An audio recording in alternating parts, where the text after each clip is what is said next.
What's up, guys? Retro Machine back here. Jazz, Nav. No. Hope we're all good. Back now with the content, aren't we, lad? Yeah, back. So today's video is going to be about 1987. Jean-Claude Van Damme's Cyborg. Ooh, Wow. what a movie, Yeah. is it? Now this one all holds a special place in both our hearts, really. I remember, I was saying to Nav, maybe off camera a few days ago, that I remember being a little lad in Asda. So any Americans watching Asda's like is like the USA's Walmart, something like that. And I was like maybe 9. I went in there with mum and dad and I was like, what is that VHS? And it was like Bloodsport, Cyborg and Death Warrant. And I was like, I've got to see that, the artwork on the VHS, which I'll show. We'll go through one day and show everybody. But yeah, and I was like, I've got to see Cyborg was on one of the main features. I was like, what is that? Like a little gang in the background, and Van Damme's going to be fighting them. So that's what we're going to talk about, aren't we? His movies was good, and they're similar in a way where he's always the villain where he's fighting. Yeah. And at the end, His plots don't tend to differ that much, do they? No.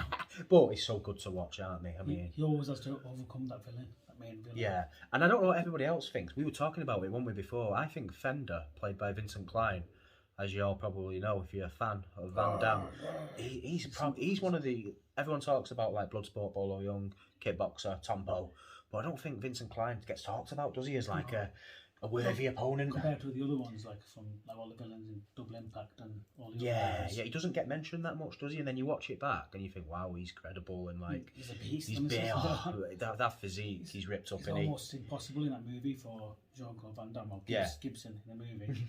It's impossible for him to overcome. Yeah, because he has because he's that much of a beast. It's the typical, like, the exchanges, you know, they have the early exchanges where he you know, typical trademark Van Damme high kick, no effect.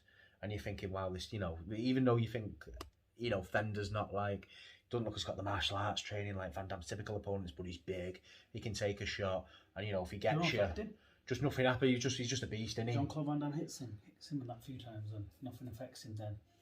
He just comes back, and it's just impossible to beat him. But I love it. I love the way it starts. I'm sure everyone's in it. I love the way it's set, like in the plague, you know, the plague times, and Pearl in the movie, you know, she's got the cure. You know, simple plot to follow. Soon, 5-10 minutes into that movie, you know what you're getting, don't you?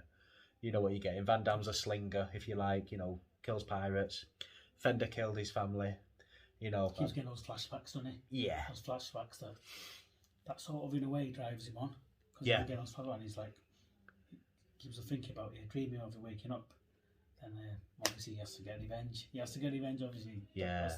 Out of the movie. Yeah, and we're seeing little things, aren't we, as it goes on about, like, you know, he sees Haley, who was his previous lover or wife, you know, who Fender got. Haley is the wife's sister, so there's a connection there with Jean-Claude, isn't there? You see the chain, you see that, don't you? Looks at it then she figures out what it's him as well. She knows, yeah. And then obviously towards, you know, as it goes on, you know, Fender realises as well, doesn't he? And it's sort of towards the climax of the movie, Fender clocks on. I think when he's on a cross. Yeah, he's kicking himself. Yeah. No, like when they put him up, they're leaving.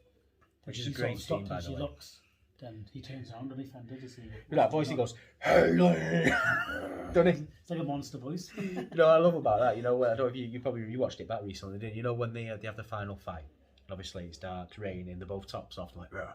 And then they kind of shout some obscenities at each other, and he goes like, "Right, fine." He goes, "Fucker." You remember it, yeah? Like Fender, like with the abuse.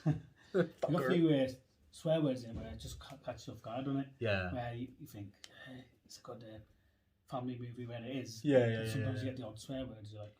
yeah. It's pretty. Obviously pretty graphic in scenes. I mean, the cast. You know, I think there's I'm going off memory here. Obviously, the film's not great, but I think it as well. There's a bodybuilder in there, Ralph Muller. He's one of the adversaries in Fender's gang. You know the scene where I think where they're all coming after Van Damme and he's in the sewers, and then he's doing the splits at the top and he comes down on him.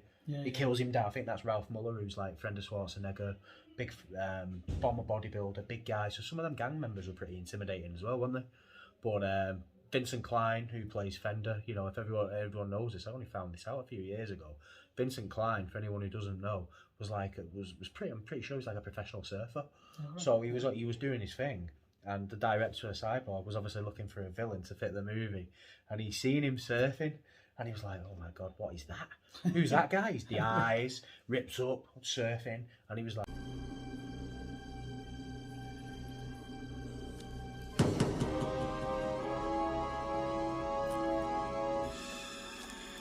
"That's the guy I want." Is that so actually that's how. Do you know? I wouldn't like to answer. I tell you what, I did see him in. I'm going to throw it out there. I was a big fan of Baywatch. I love Baywatch, and Vincent Klein. Of course, he's in that. Vincent Klein had a few appearances in Baywatch. Yeah. I'm telling you, in Baywatch, obviously he's after Cyborg, but he's still got those eyes. Yeah. So I wouldn't like to know if they're piercing eyes, aren't they? Yeah. He takes them sunglasses off. It's kind of like proper bright though, but.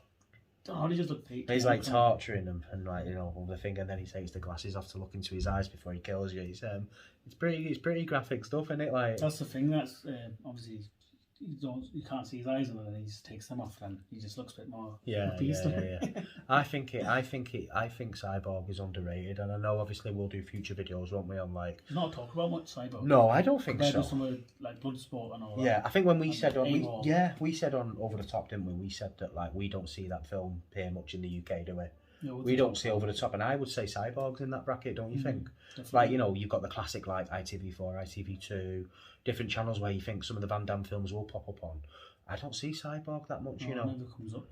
But I think it's underrated. I'd say it's comfortably in Van Damme's top 10, wherever you want to place it. What you guys think, where it is? Do you like Cyborg? We loved it, didn't we?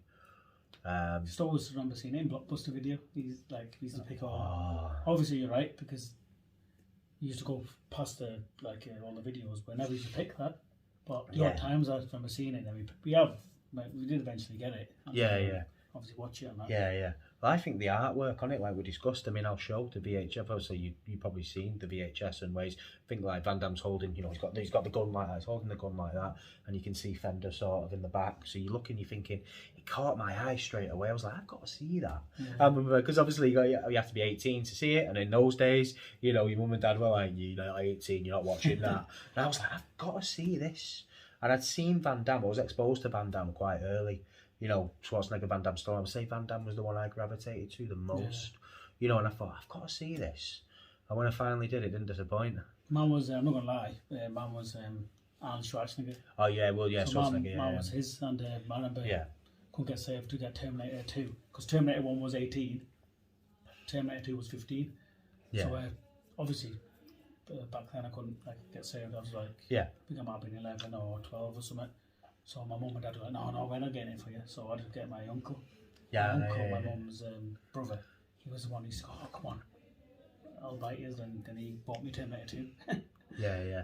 There's numerous videos, isn't there, and films like that by both Sly, Van Damme, and Schwarzenegger, where we will have those memories, and I'm sure you all will, of where it was like, guys of that era. So predominantly they're going to be the ones that we're going to be sticking with, aren't we? Yeah. We might throw the odd pills in there, like Demolition Man or different other action films. Obviously, Steven Seagal as well. Steven Seagal, we're going off topic here, but Steven Seagal gets a lot of shit, doesn't he?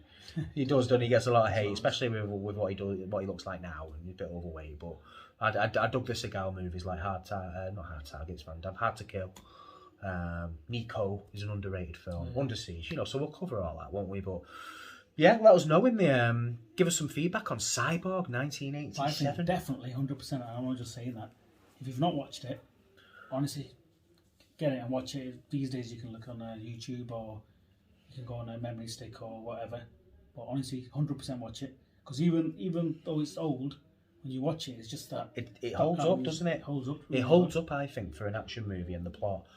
You know, the fight scenes, and I think it all holds up. It's a great watch. It's not, I don't know the runtime of the movie. It must be only about 89, 90 minutes or something. It's not like a long film, is it? Yeah, I think it's about 1 hour, 20 minutes. Just over that, or something like that. So let us know what you think. Cyborg's up there for us. We put it in Van Damme's top 10, don't we? So hit us up next time, and we'll catch you later for the next video. Peace. Take it easy, guys.